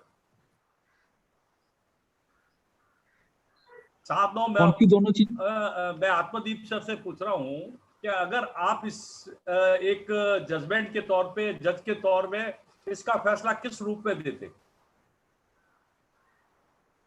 देखिए सुरेंद्र भाई, आप तो पार्टी एक्ट के बहुत अच्छे जानकार हैं, और मेरे ख्याल से दूसरे लोगों का ज्ञानवर्धन करने के लिए आपने मुद्दा उठाया है। तो इसमें एक बात बिल्कुल स्पष्ट है कि अगर चाही गई जानकारी की स्थितियां आरटीआई में उल्लेखित की गई हैं, तो आपको जानकारी देना लोक सूचना अधिकारी की कानूनी जिम्मेदारी है। लेकिन अगर जानकारी स्पेसिफिक नहीं मांगी गई है, उसको सर्च करने में, उनका शोध करने में लोक सूचना अधिकारी को दिक्कत हो रही है, या जानकारी इतनी अधिक मात्रा में मांगी गई है कि उससे लोग प्राधिकारी कार्यालय के स्रोत गैरानुपातिक होते हों, तो आपको निरीक्षण करके जानकारी को सीमित करने के लिए कहा जा सकता है। और हमारा मानना तो ये है कि ये निरीक्षण का अवसर मिलना, एक टिकट में 2 फिल्में देखने का मौका मिलना है। आप जो जानकारी मांग रहे हैं वो तो मिलेगी, उसके अलावा आप जब निरीक्षण करेंगे तो एक तो आपको एग्जैक्ट आप चिन्हांकित करेंगे उन प्रश्नों को जो आपको चाहिए, तो आपको ये नहीं होगा कि दूसरी मुझे जानकारी दे दी या स्पष्ट दे दी। और दूसरा, आप बाकी चीजें भी देख सकेंगे जिनसे आपको और भी कहीं अनियमितताएं, कुछ गड़बड़ियां हुई तो वो भी आपके ध्यान में आ सकती है। आप उनके लिए भी बाद में अलग आरटीए लगा के उसका भी उपयोग कर सकते हैं। सर ये बात बिल्कुल सही है, तो लाभ ही लाभ है, कोई नुकसान नहीं। नहीं, लाभ नुकसान ये है, वहां जाते हैं तो सूचना के लिए पहले घुमाते हैं कि आज अधिकारी नहीं है, वो नहीं है, इसलिए वो ये प्रूव करना चाहते हैं कि हमने इनको बुलाया, मौका दिया, पर ये आए नहीं और हमने इसलिए सूचना उपलब्ध नहीं कराई। मेरा तात्पर्य ये है, आम लोगों को ऐसी स्थिति में तो सुरेश भाई फोन करके जाना चाहिए और फोन को रिकॉर्डिंग शुरू कर देना चाहिए कि आपने मुझे बुलाया, मैं आना चाह रहा हूँ इस समय पे, आपके वहाँ दस्तावेज मुझे निरीक्षण कराने की आपकी पूरी तैयारी है, आप रेडी हैं तो मैं आता हूँ। सर एप्लीकेशन में समय भी लिखते हैं, एप्लीकेशन में समय भी लिखते हैं, इतने बजे आप उपस्थित हो। वहां उपस्थित होते हैं तो वो अनावश्यक रूप से टाल मटोल करते हैं सूचना। मेरा उद्देश्य ये नहीं, ये सारी चीजें, पर वो अनावश्यक रूप से सूचना न देने के लिए इस तरह का ये एक तरीका अपना रहे हैं, और उससे वहां जाते हैं तो वो आदमी को परेशान किस तरह से किया जाए उसको, तो वो अपना सूचना से बच जाए। अपन जांच दिखाएंगे तो अवलोकन कराने के बाद में अपने को चीजें मालूम पड़ेगी, पर उससे पहले अवलोकन होगा तब ना।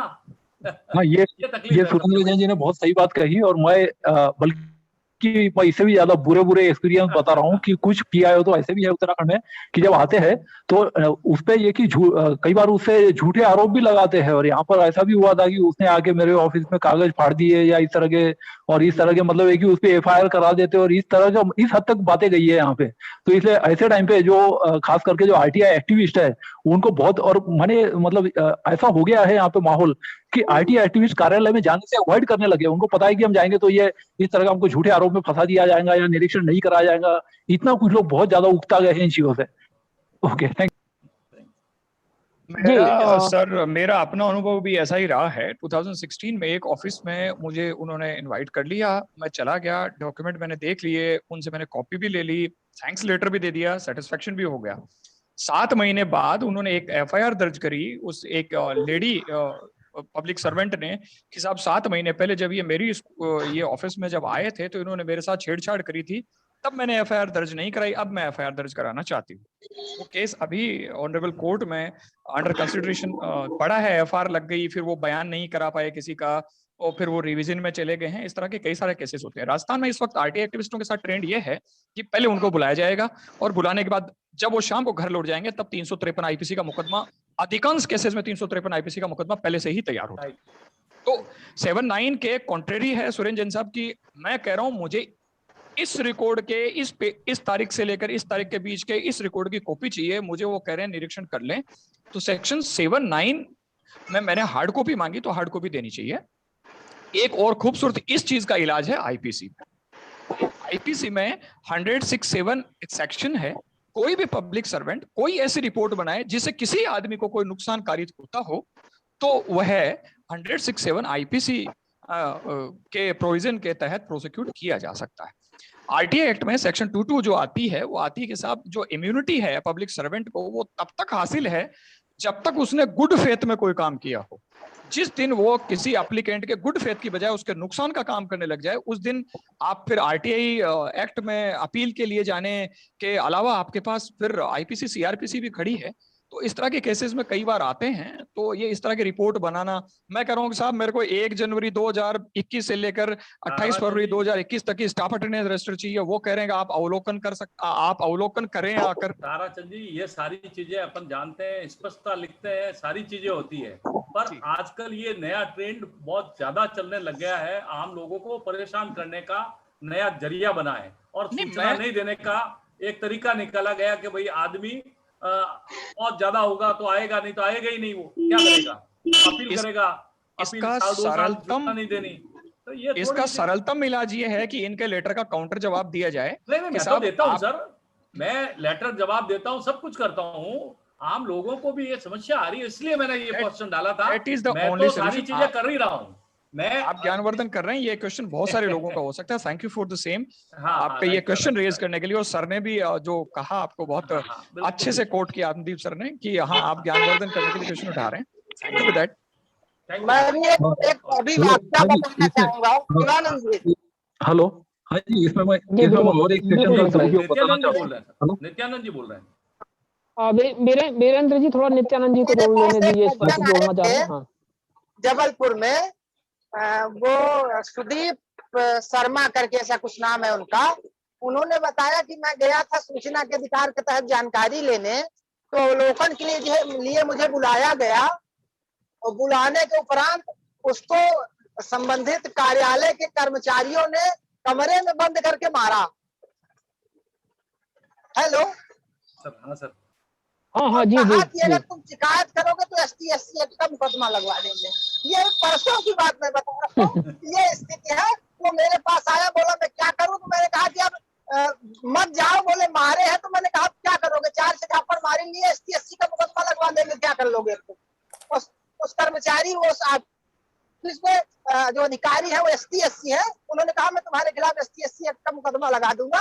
तो बेचारा डरा हुआ है। मैंने कहा ठीक है, तुम्हारी जानकारी मैं अपने नाम से मांग लेता हूँ।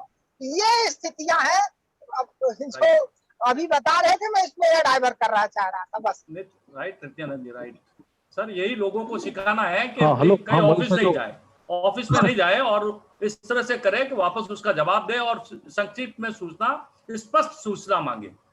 ये अपना ये माध्यम यही है शिवानंद जी का उद्देश्य है कि भाई अपन लोग जो नए कार्यकर्ता जुड़ना चाहते हैं या और कोई तकलीफें आ रही है तो उनको स्पष्ट चीज बताई जाए कि भाई इस तरह से करें आप।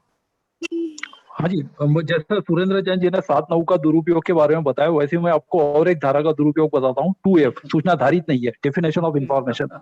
मैंने देखा एक PIO ऐसा था, बोले कि सर ये RTI से डील करना तो बड़ा इजी होता है, जो भी बोलता है उसको लिख दो, धारित नहीं है, धारित नहीं है।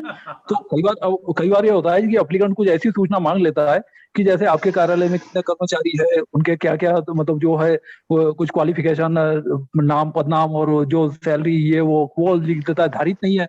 तो फिर ऐसे मामले भी जब अपील जाती है, फिर सूचना आयुक्त तो पूछते हैं भाई धारित दिए तो आपने सैलरी कैसे निकाला इन लोगों का? तो वहां पे फिर कार्यालय के जो अध्यक्ष जवाब नहीं दे पाते। मतलब ये भी कुछ लोगों ने किया, क्योंकि भाई देखो साबित तो भाई वो कैसे साबित करेगा कि आपके पास धारित नहीं है? आपने लिख दिया धारित नहीं है, धारित नहीं है, 2F में डेफिनेशन में नहीं आता है, तो धारित ही नहीं है, इट इज नॉट हेल्ड। तो ऐसे में फिर ये देखा जाता है कि को सूचना आयुक्त कई बार ये देखते हैं कि अंडर एनी अदर लॉ, किसी भी कानून के तहत कि आपको वो सूचना रखना या whether it is necessary to be held by that, तो उसमें उन्होंने ये कहा है कि धारित रखना यदि किसी भी विधि के अधीन यदि जरूरी है तो फिर वो 2F में डेफिनेशन के अंतर्गत आता है और वो सूचना उनको धारित रखनी चाहिए और उनको देनी भी पड़ेगी। Thank you.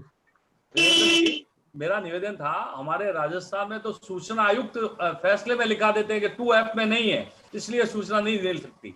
ये राजस्थान है, राजस्थान में इस तरह के भी फैसले होते हैं।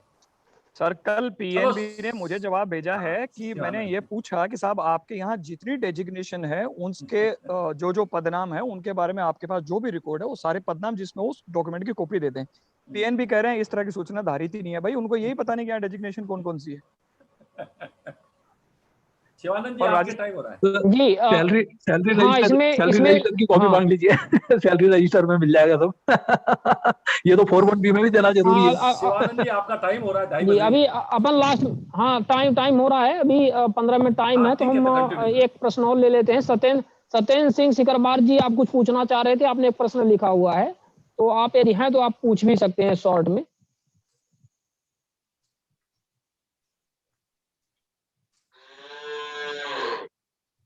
अब अपने आपको अनम्यूट कर लीजिए सत्येंद्र सिकरवार।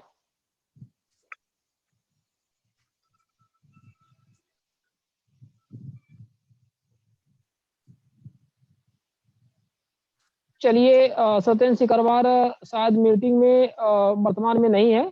कुंज प्रश्न अंकुर पूछना चाहते हैं जी, कुंज बिहारी जी, हाँ कुंज बिहारी जी कुछ पूछना चाह रहे हैं। कुंज बिहारी जी स्वागत है, अपने आपको अनम्यूट कर लीजिए। अनम्यूट कर लीजिए, हाँ अनम्यूट कर लीजिए, अनम्यूट। हाँ टैप करिए उसको, अपने अनम्यूट बटन को। आप काम नहीं कर रहा आपका अनम्यूट बटन।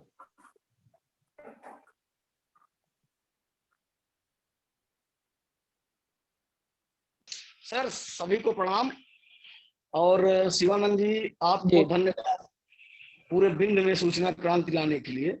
लेकिन एक बहुत बड़ी पीड़ा है कि इतनी मेहनत और जोखिम लेकिन निस्वार्थ जनसेवा और विकास के कार्यों के लिए आरटीआई कार्यकर्ता अपने संसाधन से दिन रात लगा रहता है, और जब कुछ जानकारियां भी मिलती हैं, जांच कमेटियां भी बनती हैं, और उन जांच कमेटियों द्वारा भी बड़ा भ्रष्टाचार किया जाता है जो काम नहीं है। अगर किसी ने लगाया कि इस गांव में मेड़बंधान नहीं बना तो बोल देंगे कि ये तो पानी में बह गई। खेल मैदान नहीं बना तो रिपोर्ट चली जाएगी खेल मैदान बना था लेकिन पानी में बह गया। जो हरियाली महोत्सव के नाम से अरबों के पेड़ लगते हैं उसकी आरटीआई कार्यकर्ता लगाता है, बड़ी मुश्किल से जानकारी इकट्ठा करता है, जांच कमेटी आती है बोलती है तो सारे पेड़ सूख गए।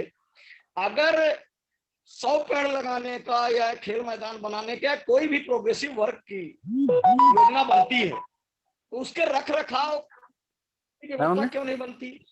और इस तरह के काम के जो जिम्मेवार लोग हैं उन पे कोई कार्यवाही नहीं होती। केवल आरटीआई कार्यकर्ता दुश्मनी मोल लेता है, अपनी जान जोखिम में डालता है। शिवानंद जी जैसे योग्य लोग जिनके घर वालों ने करोड़ों रुपए खर्च किए, इन्होंने गोल्डन टाइम खर्च करके और जनसेवा को चुना, पर सारी मेहनत पे पानी फिर जाता है। तो मेरी एक प्रार्थना है सूचना आयुक्त महोदय से कि जब आरटीआई के पास जानकारी मिलती है और जांच कमेटी गठित होती है तो सूचना आयोग की तरफ से भी एक निष्पक्ष सदस्य हो।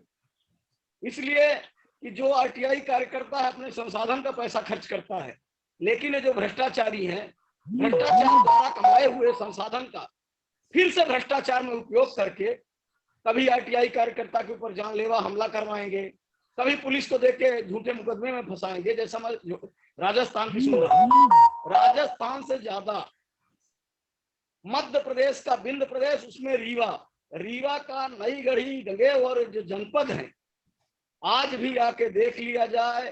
पेड़ के नाम पे नल जल योजना में तो इतना बड़ा भ्रष्टाचार हुआ है। आयोग में मेरी अपील लगी है आदरणीय शिवानंद जी और नित्यानंद जी, बार बार आपसे बोला हूँ कि 15 लाख का 6 महीने पहले काम होता है। जब हम लोग RTI लगाते हैं तो फिर से 15 लाख इशू कर दिया जाता है मेंटेनेंस पे।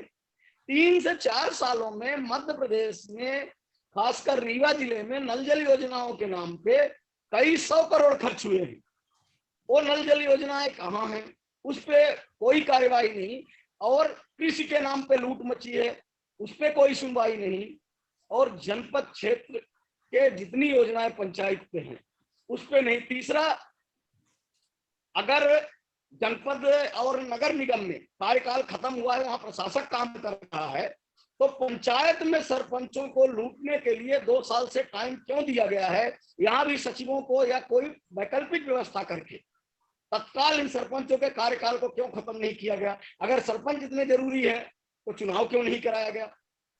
एक तरह से सारी मेहनत पे, सारे रिस्क पे पूर्ण रूप से अभी तक पानी फिर रहा है। जो RTI के फायदे होने चाहिए अभी मिल नहीं रहे हैं। मेरे जनपद के 3 मुख्य बिंदुओं की अपील आयोग में लटकी हुई है। अगर उसमें जांच हो जाती तो एक जनपद में, कृषि जनपद और PHE के कई करोड़ के घोटाले हैं। शिक्षा के नाम पे, जो स्वच्छता के नाम पे, हर तरफ फर्जीवाड़ा है। मेरी आप सभी से, मैं ज्यादा जानकारी नहीं रखता हूं, आप सबके माध्यम से थोड़ा बहुत और लगा रहता हूं। अभी नित्यानंद जी और शिवानंद जी, आपसे कल से एक लड़ाई के लिए बड़ा सहयोग चाहिए और आप सभी का मार्गदर्शन चाहिए कि विद्युत विभाग जैसा महत्वपूर्ण विभाग जो बहुत बड़ा रिस्क का है, यहाँ पे जो आउटसोर्स कंपनी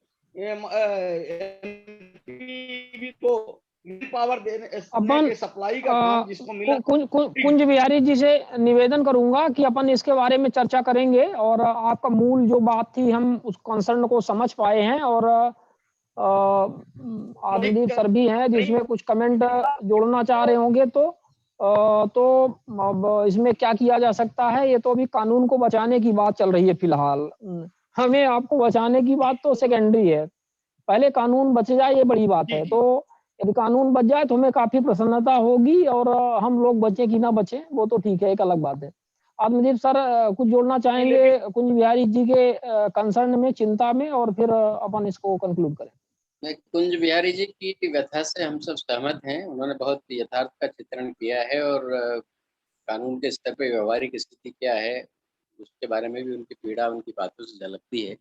हम एक ही बात कहना चाहेंगे कि सूचना आयोग में धारा 18 के तहत की गई शिकायत पर आयोग को जांच संस्थित करने का अधिकार है और यह अधिकार इतना बड़ा है कि इस जांच के तहत सूचना आयोग कुछ लोगों को नियुक्त कर सकता है और अपनी तरफ से सभी संबंधित पक्षों से सभी तरह के दस्तावेज, जिनमें गोपनीय दस्तावेज भी हो सकते हैं, सब कुछ रिकॉर्ड तलब कर सकता है और जो संबंधित लोग हैं जिन पे खास करके आरोप है उनको शपथ पत्र पर बयान देने के लिए विवश कर सकता है। इसके अलावा भी सिविल कोर्ट की शक्तियों का उपयोग कर सकता है सूचना आयोग। इस जांच की शक्तियां बहुत व्यापक है सूचना आयोग की, तो इस तरह के मामलों में जांच के विकल्प की भी मांग की जानी चाहिए।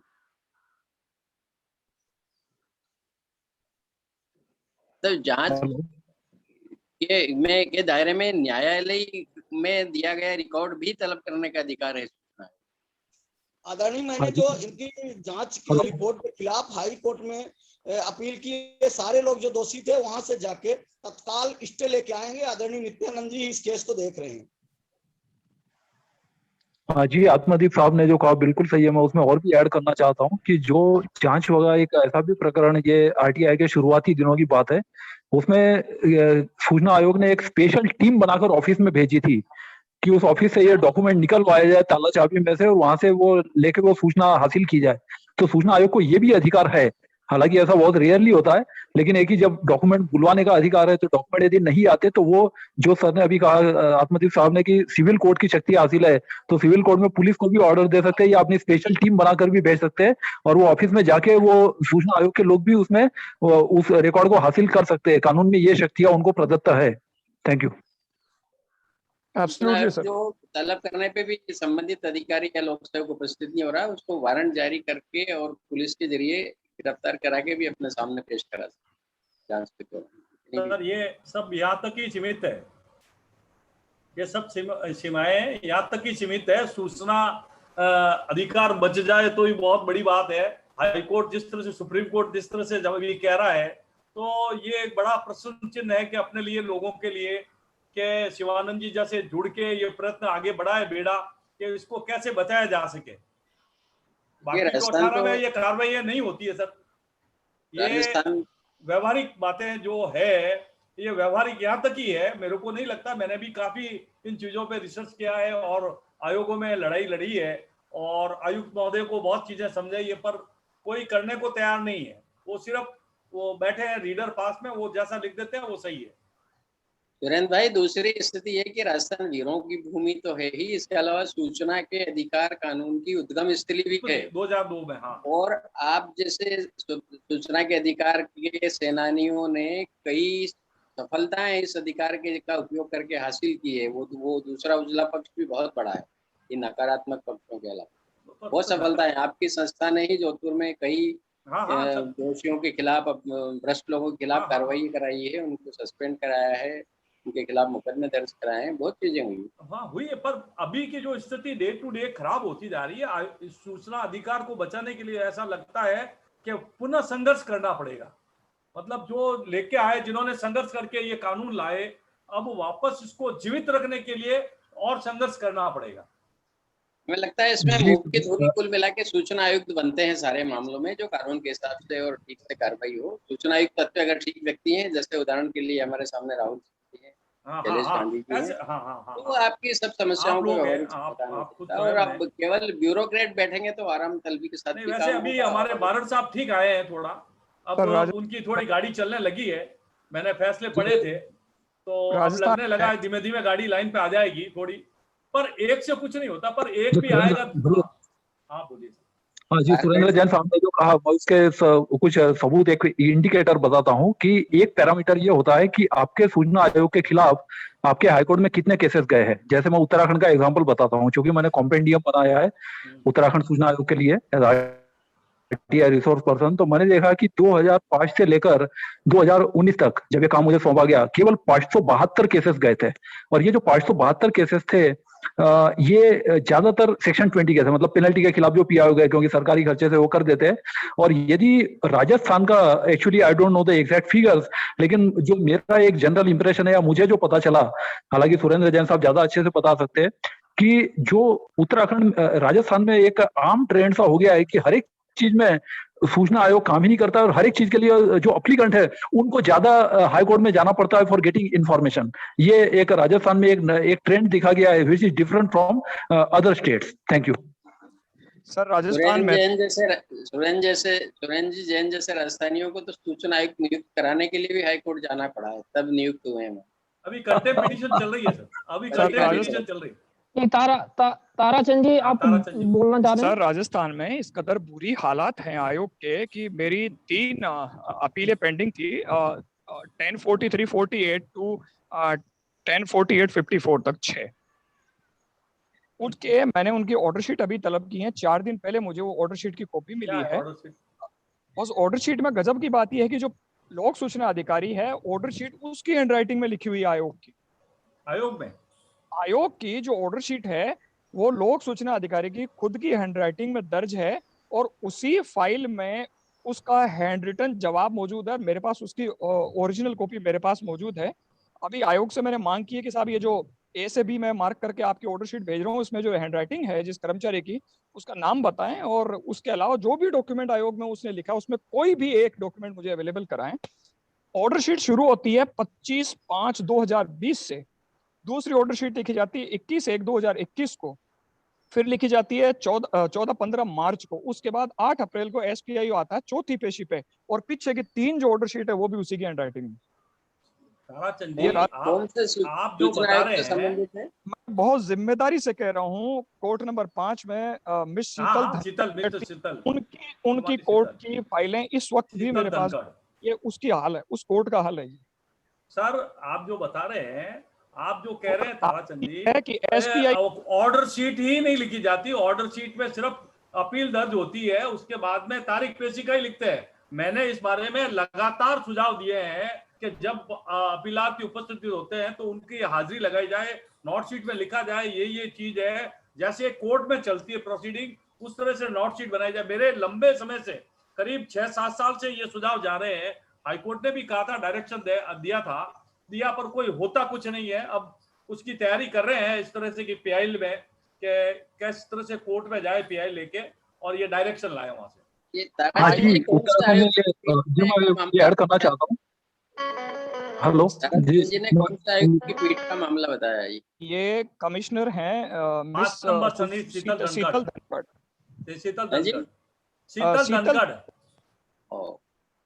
अब बस आप वहां तक ही रहे। मैं बहुत जिम्मेदारी से कह रहा हूँ, मेरे पास रिपोर्ट है, रिपोर्ट की बात। राइट, बिल्कुल राइट जी। जो सर ने अभी प्रक्रिया का ही मैं बता रहा हूँ कि उत्तराखंड में ये प्रक्रिया फॉलो होती है कि वहां पर जब भी अपीलार्थी या कंप्लेनेंट या पीआईओ उपस्थित होते हैं तो नोट शीट बनाई जाती है। नोट शीट पर जो जो उपस्थित है तो उनके हस्ताक्षर किए जाते हैं। अनुपस्थित है तो उनका लिख दिया जाता है कि अनुपस्थित है। यदि वर्चुअल मोड से उपस्थित है तो वर्चुअल मोड से उपस्थित है लिख दिया जाता है उनके। तो ये जो है वहाँ पे प्रक्रिया पूरी फॉलो की जाती है। और साथ में एक डेटा शीट होती है जो भरनी पड़ती है वहाँ पे, कि जिसमें उनकी कांटेक्ट इन्फॉर्मेशन होती है कि नाम, पदनाम, मूल पदनाम, ईमेल एड्रेस, फोन नंबर, ये जो सूचना होती है। और उसमें हस्ताक्षर जो है वो नोट शीट पर कराए जाते हैं। तो ये हर एक ऑफिसर, चाहे वो, और 7-8 तरह की कैटेगरी है कि अप्लीकेंट है, कंप्लेनेंट है, उनके प्रतिनिधि है, पीआईओ है, पीआईओ के प्रतिनिधि, फिर अपीलीय अधिकारी के प्रतिनिधि, या फिर अन्य कोई व्यक्ति। तो इस तरह से ये 8 कैटेगरी में उनको ये फॉर्म जो होता है उसमें से जो उनको अप्लीकेबल है उस कैटेगरी का उनको भरना होता है। Thank you. एमपी सहित ज्यादातर राज्यों में और केंद्रीय सूचना आयोग में भी ऐसा ही होता है। सर मेरा निवेदन था, यहाँ पे प्रारूप क भराया जाता है जिसमें लोक सूचना अधिकारी कौन था उस वक्त और उसकी डिटेल भराई जाती है, अभी कौन जवाब दे रहा है। पर वो भी पेपर ऐसा बन गया है, बना तो दिया प्रारूप क कहने से, पर उसको भी फाइल नहीं करते हैं सूचना आयोग में। ये पहले तो सबसे मेरा निवेदन यही है कि सूचना आयोग में जो कमियां है वो नहीं सुधरेगी तो दूसरों को क्या सुधारेंगे। मेरा सबसे हर वक्त यही क्वेश्चन रहता है कि आयोग की कार्य प्रणालियों में इतने लोगों ने इतनी खराबी है।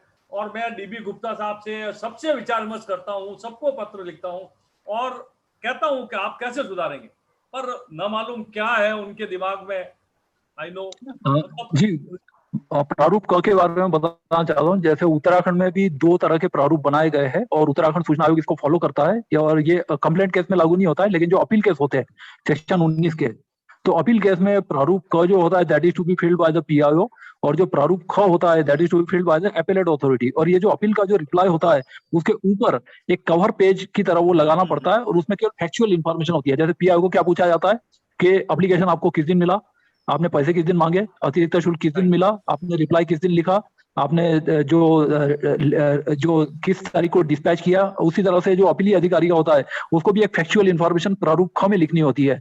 उसमें लिखता है कि अपील किस दिन मिली, अपील की सुनवाई की तिथि क्या निर्धारित की गई, अपील की सुनवाई किस तारीख को की गई, अपील का निर्णय किस दिन पारित किया गया, उसको डिस्पैच किस दिन किया गया।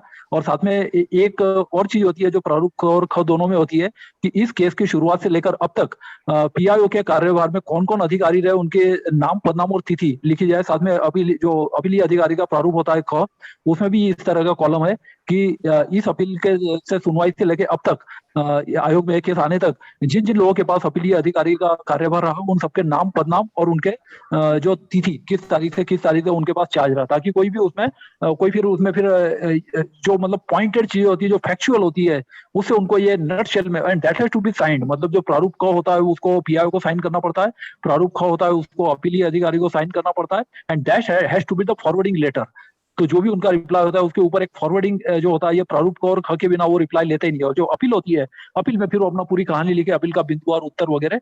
तो इस तरह से ये सिस्टम यहाँ पे फॉलो किया जाता है। Thank you. सुरेंद्र जैन साहब, आपका नंबर नारायण जी कोई मांग रहे हैं हमारे इस ग्रुप में, तो अपने चैट बॉक्स में डाल दीजिए। और अंकुर मिश्रा जी ने एक प्रश्न पूछा है आदमदीप जी से कि क्या मध्य प्रदेश में जिला शिक्षा अधिकारी कार्यालय में जिला शिक्षा अधिकारी महोदय को दैनिक उपस्थित रजिस्टर में हस्ताक्षर करना जरूरी नहीं? Question mark. हाँ जी, मैं ऐसे इसका कौन से अधिकारी होते हैं जो हाँ। हस्ताक्षर ना भी करें तो कार्यवाही नहीं होती जी, है? मैं इसका जवाब दे सकता हूँ। मैं सबसे पहले तो ऐसा एक मामला उत्तराखंड में आया था और इसमें जैसे नहीं, मैं वीरेंद्र कुमार जी, मैं थोड़ा आपको इंटरप्ट अच्छा, मैं करूंगा बाद में जवाब क्योंकि देता हूँ। ये हाँ, आप बाद में आप जोड़ दीजिए अपना जो भी 2 लाइन है। फिलहाल ये प्रश्न इन्होंने स्पेशली आत्मदीप जी से पूछा है, तो शायद आत्मदीप जी इसमें ये कुछ सबसे ठीक है, पहले ठीक तो है। कहना हम चाहें। ताराचंद जी से निवेदन करना चाहेंगे कि उन्होंने जो बातें रखी है वो विचलित कर देने वाली है। अविश्वसनीय, अकल्पनीय स्थिति है कि किस तरह के आदेश बनाए गए हैं राजस्थान सूचना आयोग में। तो हमारा अनुरोध है ताराचंद जी आपसे कि आपको इस मामले को कोर्ट में जरूर ले जाना चाहिए और मीडिया में भी एक्सपोज करना चाहिए, प्रेस में। सर इससे ज्यादा बुरा हाल तो गंभीर ये था, मामला है ये।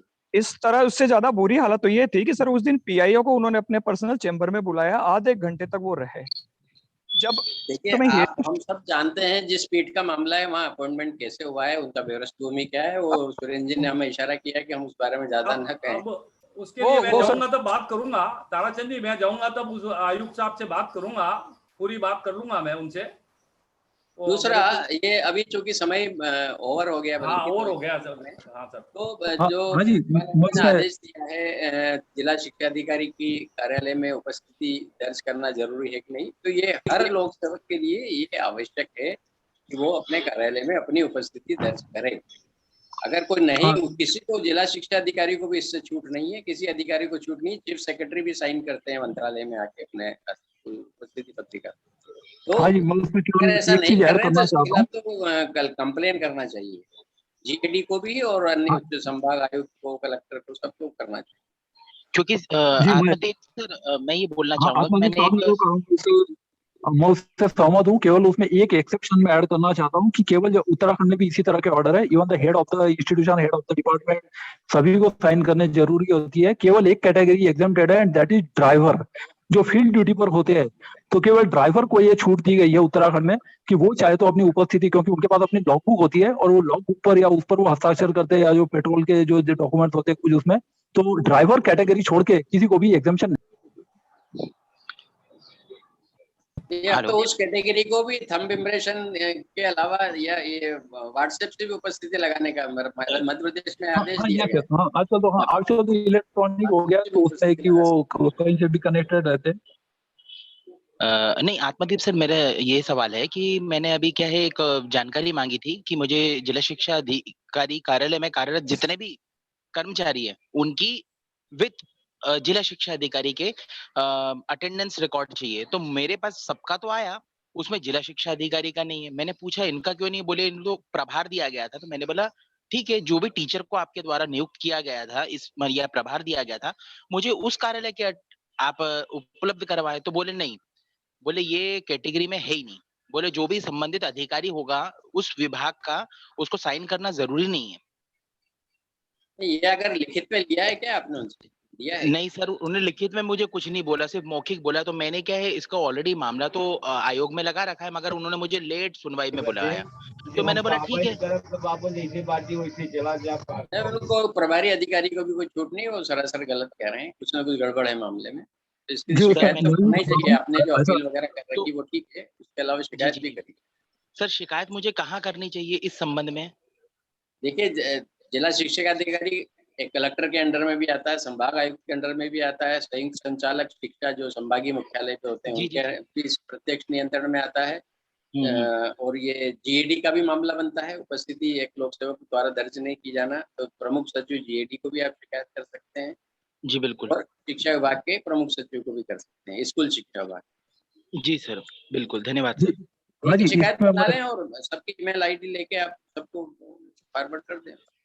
जी बिल्कुल। इसमें मैं आपको केस बता देता हूँ, जो सर ने बताया प्रावधान तरीके बिल्कुल सही है कानूनन। इसका एक एग्जांपल बता देता हूँ कि ऐसा ही एक केस यहाँ पर लगा था उत्तराखंड में, जिसमें स्वयं मेरी उपस्थिति 3-4 महीने की, मेरे डायरेक्टर की उपस्थिति और एक अधिकारी की उपस्थिति, और इसके सॉफ्ट कॉपी और हार्ड कॉपी दोनों मांगी गई थी।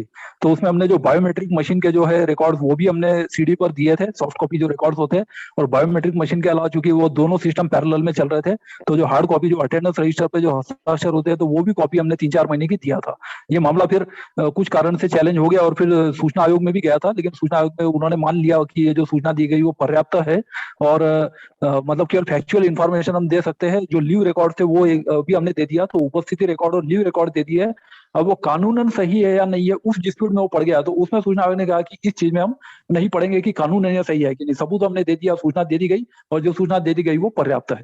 Thank you. ठीक है। आखिरी दौर में शिवानंद जी से अनुरोध है कि वो जिस कार्यशाला के कारण, ऑनलाइन कार्यशाला के कारण ये कार्यक्रम वेबिनार छोटा किया गया है, थोड़ा उसके बारे में भी टाइम हो गया शिवानंद जी का। जी टाइम हो गया है, पर अभी 3 बजे से प्रारंभ होगा, तो मेरे पास 2 मिनट का समय है हमारे पास। प्रदीप सिंह जी अगले उसमें लेंगे, तो उस कार्यशाला के विषय में जानकारी मैं आपको बैठा था मैं भी थोड़ी देर। जी आप थे, उसकी लिंक मैंने शेयर की हुई है और अपने ग्रुप में भी है। मैं प्रयास करता हूं कि उसके विषय में थोड़ी सी जानकारी, कहीं एक नेशनल कन्वेंशन का था आपका, इसी में डाउनलोड में है क्या? ओके, सिंह जी तिवारी अच्छा बोलेगा। हाँ नहीं तिवारी वो अच्छा बोलेगा। 36 लिंक कॉपी एंड पेस्ट कर देता हूं, चैट बॉक्स में मीटिंग का मैं कॉपी एंड पेस्ट कर देता हूं। हाँ जी वो मीटिंग की आप कर दीजिए। मैं ये थोड़ा सा ये दिखा रहा हूँ आपको, ये प्रोग्राम का कुछ डिटेल्स यहाँ पर है। National conventions overview of program schedule. ये प्रोग्राम शेड्यूल दिख रहा है क्या? हाँ नेशनल है सर, इसके बाद ऊपर नेशनल कन्वेंशन है 2021। मैंने डाल दिया सर चैट बॉक्स में, चैट बॉक्स में ऊपर सीधा क्लिक करके, सीधा उस पे क्लिक करके दूसरे मीटिंग में कनेक्ट हो सकते हैं। जी जुड़ सकते हैं। जैसे ये आप देख रहे हैं कि इसका इनॉग्रेशन एड्रेस जो है वो श्री दुष्यंत दवे, जो सीनियर एडवोकेट हैं, जिन्होंने प्रशांत भूषण वाले मामले में जिन्होंने इनका केस लड़ा था, तो इस केस को ये हैंडल किए और 6 सेशन रहेंगे 2 दिन के, टोटल 12 इस तरह से। और कार्यक्रम में वैलिडिक्टरी एड्रेस जो रहेगा श्री प्रशांत भूषण जी का रहेगा और फोरम फॉर फास्ट जस्टिस हाँ लास्ट में रहेगा उनका, मतलब जिसे वैलिडिक्टरी एड्रेस आप बोलते हैं। और ये 10 तारीख का कार्यक्रम हो गया है, जो आप स्क्रीन पर देख रहे हैं। 10 तारीख का ये कार्यक्रम था इनका, और 10 तारीख के कार्यक्रम में यानी कि कल सैटरडे को इस तरह से हुआ है, जिसमें से इनॉग्रेशन सेशन था, फिर चाइल्ड राइट्स के बारे में हुआ, फिर इसमें मिशन ग्राम सभा और ग्राम न्यायालय पर हुआ, फिर लंच ब्रेक के बाद चौथा सेशन पुलिस रिफॉर्म पर हुआ, फिर वर्चुअल कोर्ट पर हुआ, इलेक्टोरल रिफॉर्म पर कल लास्ट सेशन था। फिर आज का जो कार्यक्रम प्रारंभ हुआ वो वायलेंस अगेंस्ट वीमेन के पर हुआ, फिर दूसरा session custodial death and prisoners rights पर हुआ, तीसरा non compliance of court orders, जो अपन बार बार बात करते हैं, चाहे इंफॉर्मेशन कमीशन के ही क्यों ऑर्डर ना हो, भी नॉन कंप्लायंस उसमें होता है, तो वो सारी चीजें। Judicial reforms of our PIL in supreme court, ये जो मतलब कुछ PIL इन्होंने फोरम फॉर फास्ट जस्टिस और ये सोसाइटी इनकी जो है इन्होंने जो लगाया उस पर, इससे उस पर उन्होंने चर्चा की क्या अभी चर्चा करेंगे वो 3 से 4, तो अभी इसको आप सेशन 10 पे आप जोड़ सकते हैं, अभी अगले 2 मिनट में चालू होगा तो। और access to justice legal aid पर है। और फिर अंत में आज कार्यक्रम में वैलिडिक्टरी सेशन में आप आए तो इसमें इन सबका आप सुनेंगे। नलनी सिंह लॉ स्टूडेंट कोई है, श्री प्रशांत भूषण जी हैं, जस्टिस कमलेश्वर नाथ हैं, OP मोंगा हैं, इनके ट्रस्टी डॉक्टर हरि देसाई हैं, और इनके चेयरमैन श्री भगवान जी भाई आदि, ये सारे लोग हैं। और इस तरह से कार्यक्रम रहेगा। तो आप आपने देखा कि 6 times 2 यानी कि 12 टोटल सेशन इस तरह से थे कार्यक्रम के। तो इस कार्यक्रम का इनका ये पूरा वो रहा। और यदि अपन डाउनलोड्स पे जाएं तो इनके स्पीकर्स वगैरह जो ये कुछ फिर दिख रहा है ना आपको, ये कुछ दिख रहा है ना, वही फिर से जी वही दिख रहा है। तो ये इनके मतलब ये जो स्पीकर्स की फोटोज दिख रही है ना आपको? नहीं सर, स्क्रीन दिख रही है करिश्मा मैडम जी। अच्छा मूवमेंट नहीं दिख रहा वो एक्चुअली फिर से। हाँ इसमें हमारे राहुल सिंह जी भी थे कार्यक्रम में, शैलेश गांधी सर भी थे, कल वाले कार्यक्रम में, तभी दिख रहा है ना? ये सारे इसमें जो भी हैं स्पीकर आपके दिख जाएंगे। और ये सब स्पीकर्स हैं, स्पीकर्स की फोटोज हैं इस तरह से। और तो यही सब था, यही कार्यक्रम है। मैं इसको शेयर किया था आत्मदीप सर, तो आप शायद ग्रुप में मैसेज आपने देखा नहीं होगा, और मैं व्यक्तिगत तौर पे इसको शेयर नहीं कर पाया था आपको। जी पढ़ लिया वो है। तो ये जी, तो यही कार्यक्रम था, अभी बस चालू ही हो रहा होगा वहाँ पे, तो अपन इसको भी जस्ट स्टॉप करके अब उसमें जुड़ते हैं, तो आप लोग भी उसमें आ जाइए। तो ठीक है, फिर अगले संडे को अपन फिर यूजुअल टाइम पे मिलेंगे। और बहुत बहुत धन्यवाद। आत्मदीप सर ने हमें ज्वाइन किया, ताराचंद जी ने बहुत अच्छा जवाब दिया, और वीरेंद्र जी ने जवाब दिया, सुरेंद्र जैन जी ने बहुत महत्वपूर्ण प्रश्न रखे, और हमारे जो भी साथी सभी, नित्यानंद जी भी जुड़े, उन्होंने भी अपनी आप लोगों के प्रश्नों का जवाब दिया। हमारे सभी साथियों को बहुत बहुत धन्यवाद।